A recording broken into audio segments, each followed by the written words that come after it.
You might be a little bit too soft to become a Division I tennis athlete right now. And if you had to be honest with yourself, you're probably facing incredible odds against you in this journey.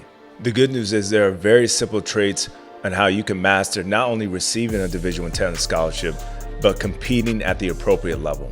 The journey to playing Division I tennis is hard, but your roadmap can be simplified. The reward you're looking for in the sport does not come without any adversity.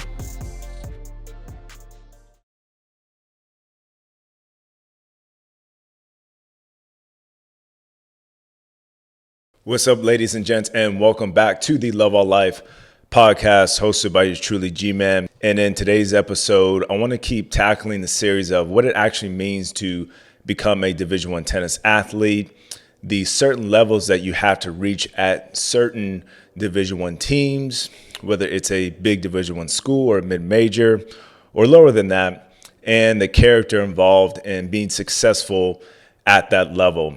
And I want to make this point very clear before I get into the glitz and glam of what it actually takes to become a Division I athlete in the sport of tennis and receive a Division I scholarship. You must face adversity time and time again. I want to take you guys back to a story of when I was around 8 or 9 years old.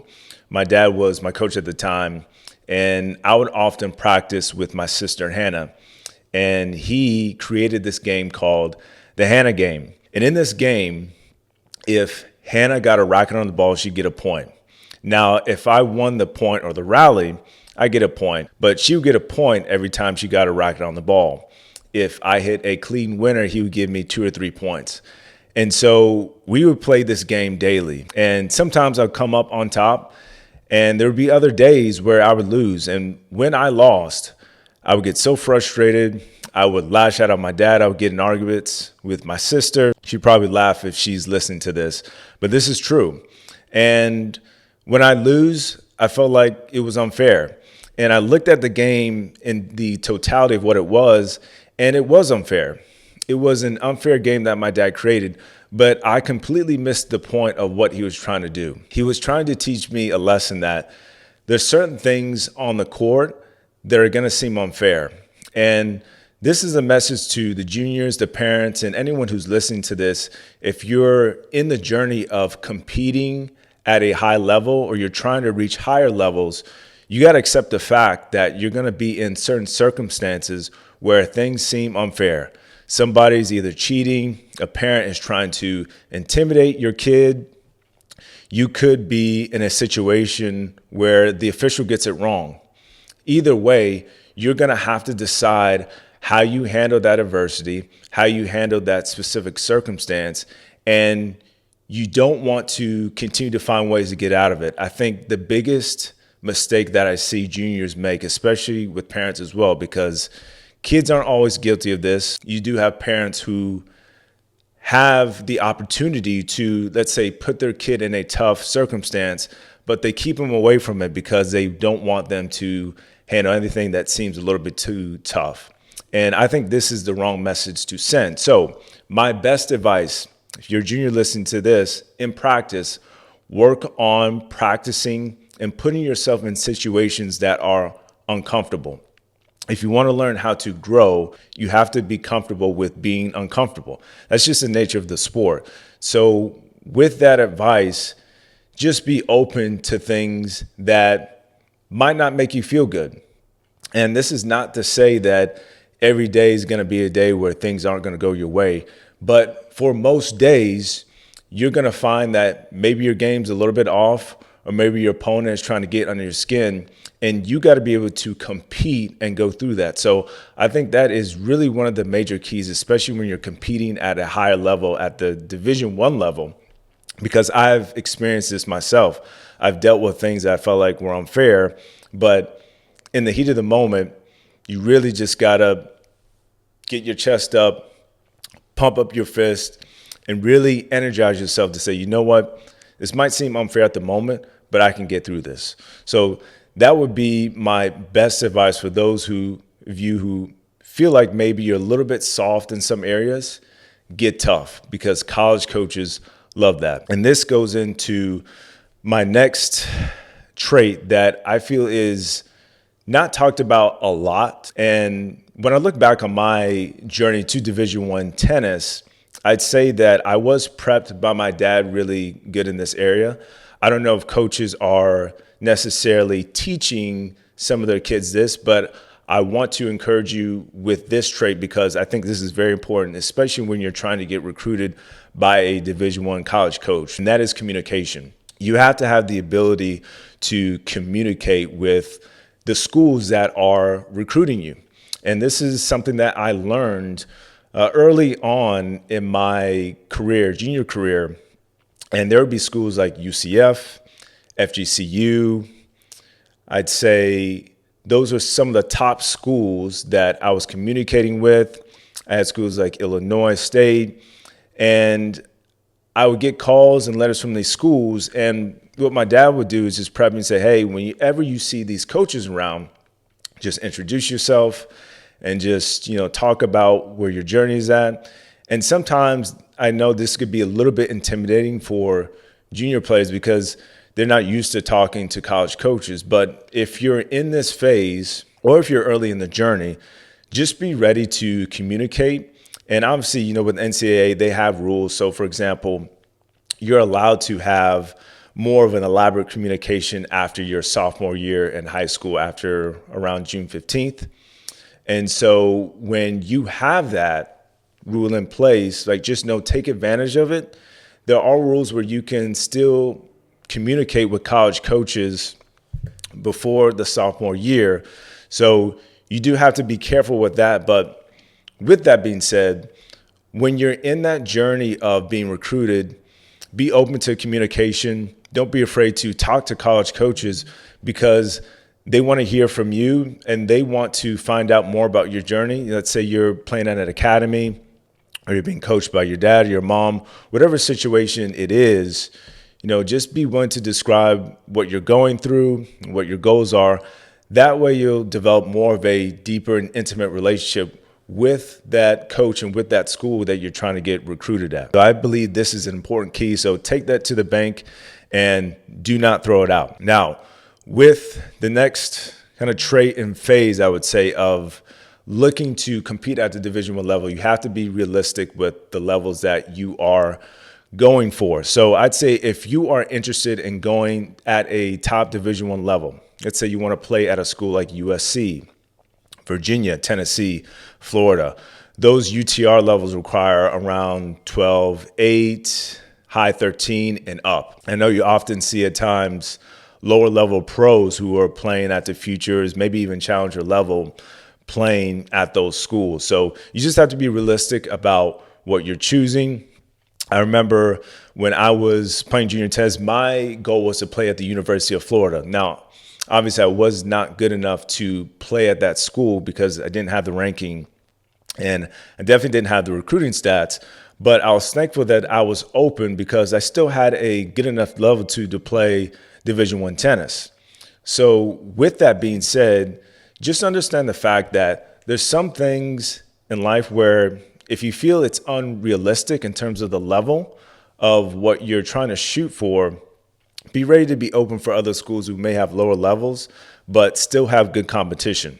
Now, if you're trying to compete, let's say at a top 25 to top 75 school in the nation, there's a little bit more room for error with the UTR. So you'll probably see the lineup of around, I'd say, 12 to 13 or 11.5 to 13. And at that level, there's going to be a little bit more room for development.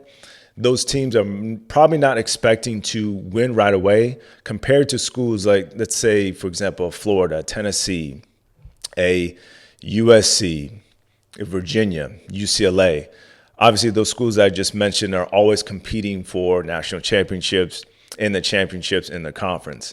And that's not to say that the lower level Division I schools are not, but there is probably less pressure for them to win. So when you see those schools, coaches are definitely going to be open to more development because they're not facing the pressures of winning right away. Now, when it comes to the lower to mid-tier Division I schools, you're probably looking at a 11 to 12 UTR, maybe a 10 and a half. And these are the type of schools where the coach is going to allow you to develop, but also give you a chance to win.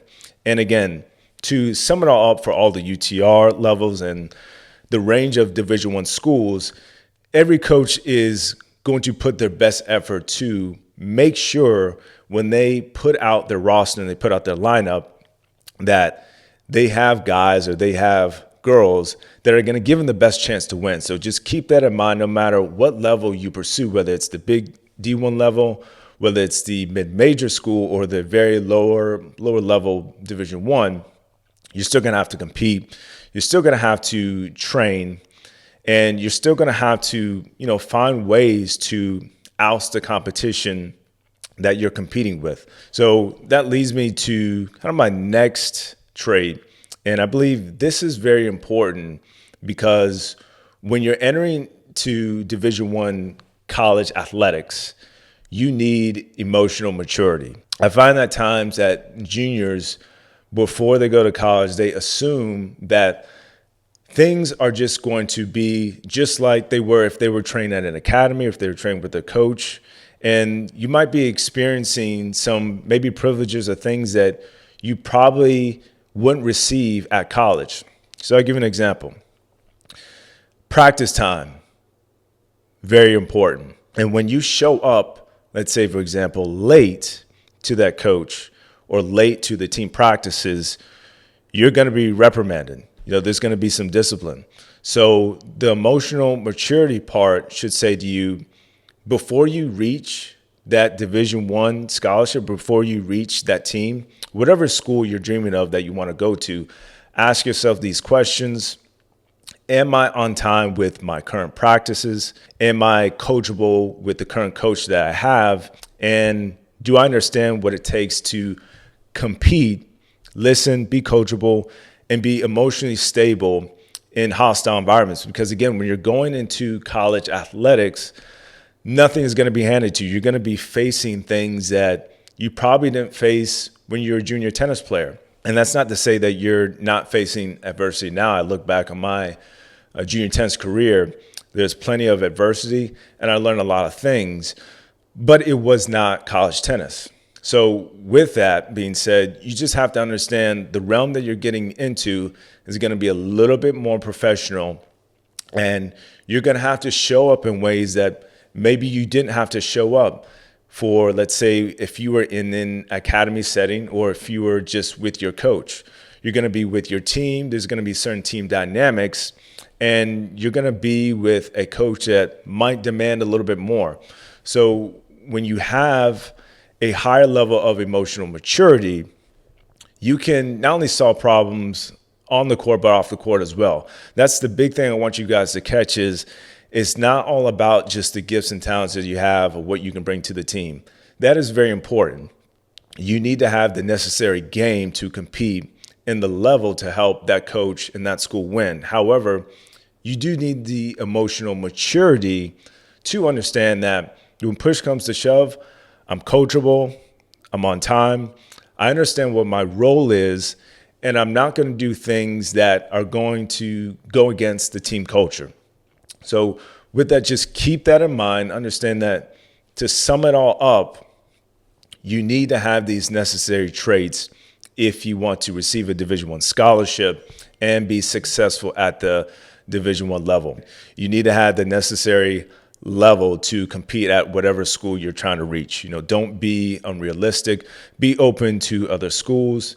Look at your UTR. Again, you might be early in this journey, but if you're closer to the journey of trying to find the perfect fit for becoming a Division I tennis player, you just need to face the facts of what you're entering into, what the culture is like, what the coach expectations are, and all that good stuff. The emotional maturity. Develop character right now. Again, you don't have to be the perfect person. I certainly wasn't a perfect person. I made plenty of mistakes in college. But I will say that my emotional maturity in some areas did help me a lot in terms of getting along with the team and then understanding how to function as not only an athlete, but a human being as well. And then obviously the last thing, adversity. Be willing to handle adversity, especially when things are not going your way. Again, you could pretend in your head of the story that I told you in the beginning about that Hannah game. Every one of you has something that triggers you, but you have to learn to master that and understand that what you feel at that present moment doesn't mean that you should always act on it. When things are not going your way, who do you become not only as a tennis player, but as a person? I want to thank you guys for following the journey of the Love All Life podcast. If you're watching this on the YouTube channel, please hit that like button, share, and subscribe. It'll help the channel greatly. And if you're on the Spotify channel, definitely hit that follow button and share with your friends. It would help me a lot. Love you guys. God bless. G-Man is out.